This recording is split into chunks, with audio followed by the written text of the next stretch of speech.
Sekarang ini banyak sekali orang yang mengalami kebangkitan spiritual dan biasanya prosesnya didahului dengan mengalami depresi. Di sini, rasanya manusia seperti benar-benar jatuh ke dalam jurang terdalam kehidupan, di mana ini sebenarnya juga adalah titik terendah manusia. Makanya, depresi yang sering melanda orang-orang sebelum kebangkitan spiritual itu disebut juga sebagai Dark Night of the Soul. Bagi yang mengalami kebangkitan spiritual secara alami, proses Dark Night of the Soul ini bisa berlangsung berhari-hari, berminggu-minggu, bahkan berbulan-bulan.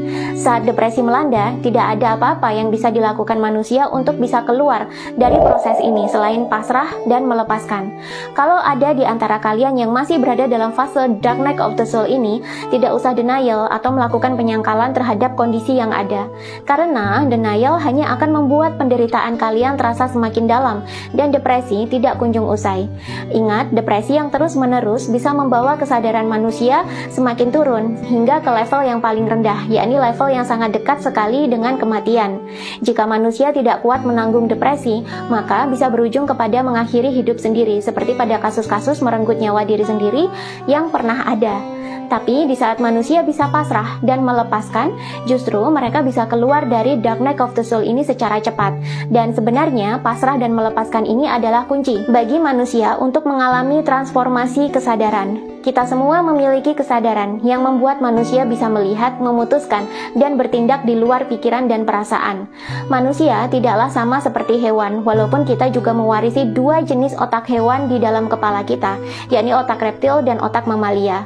Secara alami, kedua bagian otak hewani ini membuat kita memiliki emosi serta memiliki insting untuk bertahan hidup, seperti yang dilakukan oleh hewan-hewan mamalia dan reptil pada umumnya. Namun hal mendasar yang membedakan manusia dengan hewan sehingga dinobatkan sebagai khalifah atau pemimpin di planet bumi adalah manusia memiliki kesadaran untuk memilih antara menuruti pikiran, emosi, serta instingnya atau mengabaikannya. Kesadaran ini jugalah yang membuat manusia bisa memiliki kehendak dan kebijaksanaan, di mana ini adalah hal yang tidak dimiliki oleh hewan. Ketika manusia berada dalam mode bertahan hidup, di mana tanda-tandanya yakni manusia berada di level kesadaran yang sangat rendah. Kalau dalam skala kesadaran Hawkins berikut ini, manusia cenderung lebih banyak menggunakan otak hewannya untuk bertahan hidup. Di sini, manusia semakin jauh dari kesadaran murninya yang merupakan esensi sejati manusia. Dan insting hewani untuk bertahan hidup sangat mendominasi keseharian manusia. Makin stres manusia, makin tertekan manusia, makin depresi manusia, maka level kesadarannya juga semakin rendah. Makin rendah levelnya, makin jauh manusia bisa berkehendak dan memiliki kebijaksanaan selayaknya sifat kesadaran murni. Makin depresi manusia, makin jauh manusia dari kesadaran sejatinya atau kesadaran murninya. Justru makin depresi manusia, semakin dekat dia dengan kematian.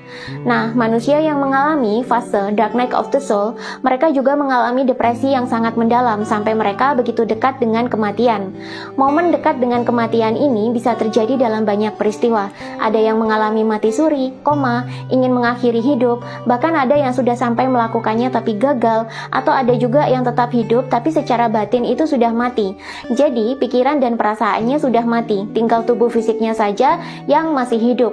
Dalam kesehariannya, ia sudah tidak mau lagi memikirkan, merasakan, atau menginginkan sesuatu.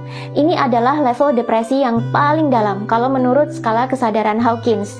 Jika kita mengalami kebangkitan spiritual, sebenarnya kita sedang dilempar kesadarannya secara drastis dari yang semula berada di titik terendah, kini langsung naik ke level kesadaran yang jauh lebih tinggi, level di mana penyembuhan dan penyelesaian segala masalah terjadi.